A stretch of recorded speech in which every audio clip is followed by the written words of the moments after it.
Baik, teman-teman, kita sambung lagi ya. Terakhir kita membahas tentang fungsi sederhana atau penggunaan function yang tanpa parameter ya. Ini adalah contoh function membuat garis ya. Nah, di sini tampilannya adalah kita punya dua garis karena kita memanggil function dua kali ya, yaitu yang bagian atas dan yang bagian bawah. Kita lanjutkan ya. Nah, ini adalah teman-teman bisa cermati bagaimana kira-kira perbedaannya function yang ditulis sebelum dan sesudah bagian utama program. Bagian utama program itu adalah yang ada mainnya ini ya, teman-teman ya. Nah, bisa kalian lihat nanti hasilnya adalah seperti ini. Kita akan menulis selamat datang itu sebanyak 3 baris. Jika kita menggunakan function yang sebelum program utama, yaitu yang bagian atas ya, ini functionnya kita tuliskan dahulu hello, kemudian cout bla bla bla ya. Ini adalah program utama yang mana kita tinggal memanggil function hello ya. Kita panggil function hello 3 kali, maka di sini akan tampil 3 kali baris tulisan selamat datang. Nah, sedangkan pada function yang penulisannya sesudah program main atau sudah program utama, maka di sini functionnya kita perkenalkan dulu ya. Di sini kita punya function hello. Pada bagian perkenalan seperti sudah kita bahas, ini ada semikolon atau titik komanya. Sedangkan pada penulisan function itu tidak digunakan tanda titik koma di akhirnya ya. Perhatikan isi functionnya adalah sama, hello cout selamat datang, hello cout selamat datang ya. Nah, di sini kita perkenalkan nama function kita, kemudian di sini kita panggil nama fungsinya hello hello hello, maka di sini akan tampil 3 tulisan hello selamat datang ya. Kenapa kalau yang ini itu harus kita perkenalkan dulu? Karena di sini akan dipanggil dulu fungsinya, yang mana kalau tidak kita perkenalkan di bagian atas, maka program akan bingung ketika baca baris atas. Tiba-tiba kita ada perintah untuk memanggil function hello ya. Dengan memperkenalkan ini, maka dia akan merujuk, oh mana sih bagian baris yang untuk perintah function hello, maka dia akan mencari ke bagian bawah. Sedangkan yang bagian sebelah kiri ini tidak perlu diperkenalkan di bagian atas karena fungsinya sudah ada di bagian atas dulu. Jadi program akan membaca baris 1, baris 2, 3, 4, 5 dan seterusnya. Dia menemukan ini isi perintah dari function hello. Kemudian ketika dipanggil hello, itu tidak perlu diperkenalkan lagi karena di atasnya dia sudah dibaca. Di situ ya, teman-teman, perbedaannya. Oke, kita lanjutkan lagi untuk prototipe dan parameter dari fungsi. Nah, di sini teman-teman punya kosakata baru, yaitu kenalan sama yang namanya prototype dan kenalan sama yang namanya parameter ya. Apa sih prototype? Prototype itu adalah bagian function yang dijelaskan kepada compiler C++ tentang tipe data dari function yang kita miliki maupun kita punya parameter apa saja yang ada di dalam function tersebut ya. Sedangkan parameter itu adalah variabel tempat menyimpan nilai ya. Kita punya contoh di sini. Misal kita ini punya function, di sini berarti function berparameter ya. Kita punya function hello yang akan menyimpan nama ya. Nama ini tipe datanya adalah char untuk menyimpan sebanyak 10 digit untuk panjang namanya. Nah, di sini function hello ini isinya adalah selamat datang. Nah, di sini namanya siapa? Jadi, untuk ini adalah contoh salah satu function yang berparameter ya. Apabila bukan function parameter, maka di sini dikosongkan ya, teman-teman. Jadi, kita punya kosakata baru yaitu prototype dan parameter. Untuk parameter, contohnya di sini adalah char nama ya. Oke, kemudian kita punya tipe data apa? Tipe data kita adalah char ya. Parameternya apa? Parameternya namanya satu aja. Ini adalah contoh prototype dan parameter dalam sebuah function ya. Nah, ini masih lanjutan yang barusan ya, bahwa kita menggunakan function yang berparameter. Misal kita punya baris program ini ya. Ini baris program kita. Kita lihat kita punya function ini ya. Nah, ini akan kita jalankan ya. Nanti hasilnya kurang lebih adalah seperti ini teman-teman ya. Oke, kita coba program ini di aplikasi Borland C++ nya ya. Oke, ini tadi untuk yang garis, ini untuk yang function sebelum dan sesudah ya.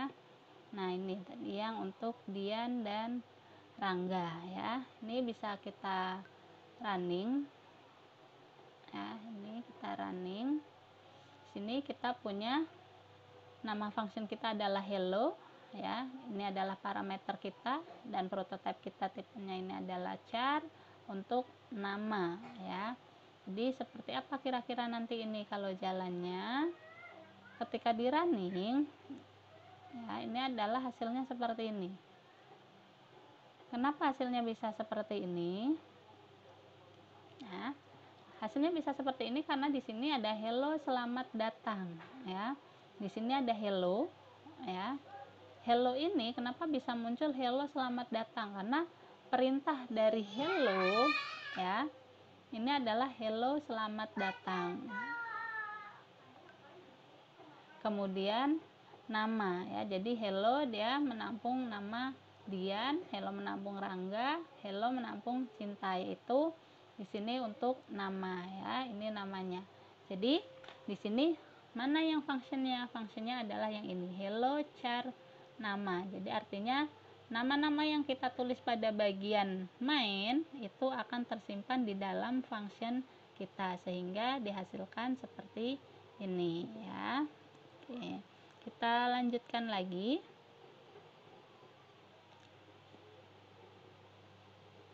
Untuk yang berikutnya ya. Ini yang tadi nama adalah parameter yang tipenya adalah char ya. Bagaimana cara memberikan input ke fungsinya? Ini ya, ini cara memberikan input ke fungsinya. Nah, parameter di dalam function ada yang disebut dengan parameter formal dan parameter aktual ya. Parameter formal itu apa dan parameter aktual itu apa? Parameter aktual itu adalah parameter yang kita tuliskan ya pada bagian main program atau program utama. Sedangkan parameter formal itu adalah parameter yang kita tuliskan pada bagian function itu sendiri ya. Jadi ada dua, ada parameter aktual dan ada yang formal ya. Aktual itu main, yang formal itu adalah yang function ya. Jadi yang ada di bagian main itu disebut parameter aktual ya. Nah, ini contohnya yang tadi dengan parameter. Mana parameter kita? Ini parameter kita ya. Parameternya char nama ya. Sini tidak punya parameter formal ya, karena punya kita di sini ya, ini function kita ini memiliki parameter formal karena di sini ada isinya ya untuk parameternya ya. Ini disebut parameter formal ya. Ini parameter formal. Kalau di sini contoh untuk yang float total ya, sedangkan kalau yang kita miliki ini adalah hello ya, ini adalah parameter formal. Oke. Nah, bagaimana ketika kita harus mengkalkulasi sebuah function yang kita miliki ya, karena function juga kadang harus menghasilkan output yang membutuhkan oleh baris program berikutnya atau oleh proses berikutnya, maka bisa digunakan kata return atau mengembalikan nilai fungsinya ya. Di sini contohnya kita akan menggunakan ya, nanti ini kita di program C++ nya yang mana sih bagian returnnya? Returnnya adalah ini ya. Kita lihat untuk program di C++ nya program di, nah ini dia program di C++ nya.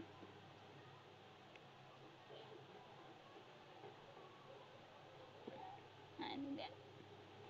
Nah, di sini kita punya function bagi ya, yang mana bagian parameternya ini integer A, integer B ya. kemudian diolah di sini ya. Nah, kita akan lihat bagaimana hasilnya ketika di running.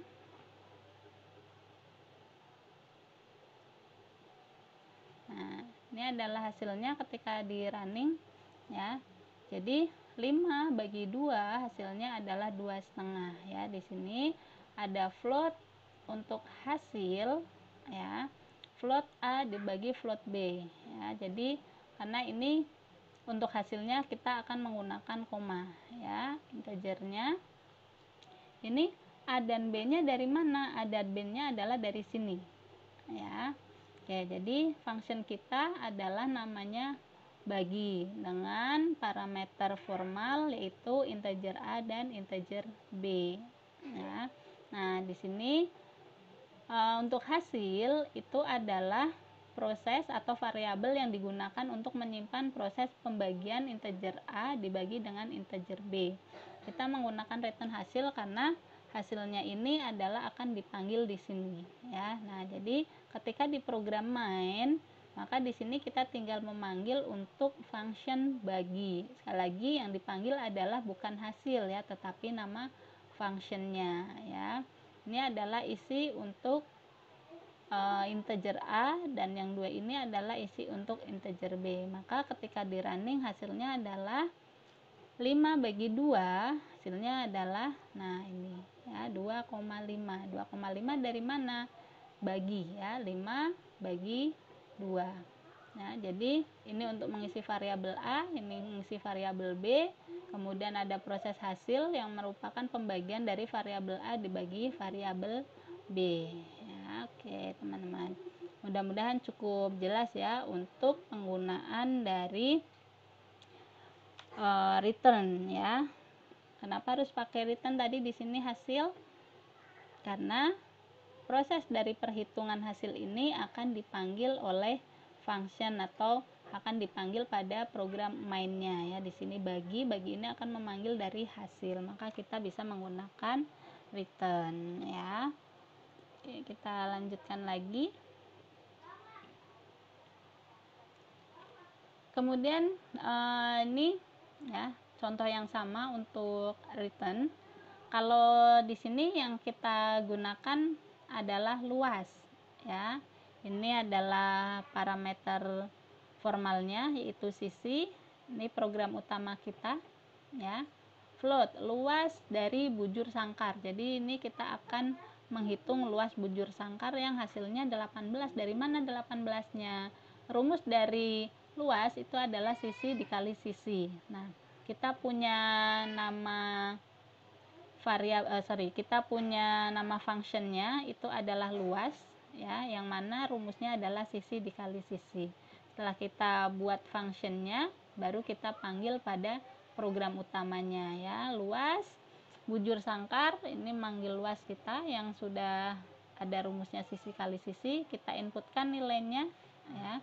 Nah, maka selanjutnya tinggal dipanggil ya, luas bujur sangkarnya ya. Cukup mudah ya teman-teman. Jadi return ini adalah apabila kita mempunyai fungsi atau function yang akan diproses pada bagian lain ya. Oke. Untuk sesi selanjutnya kita akan berkenalan untuk apa itu variabel lokal dan apa itu variabel global ya. Sampai di sini dulu teman-teman. Terima kasih. Assalamualaikum warahmatullahi wabarakatuh. Mudah-mudahan cukup jelas untuk contoh penggunaan return.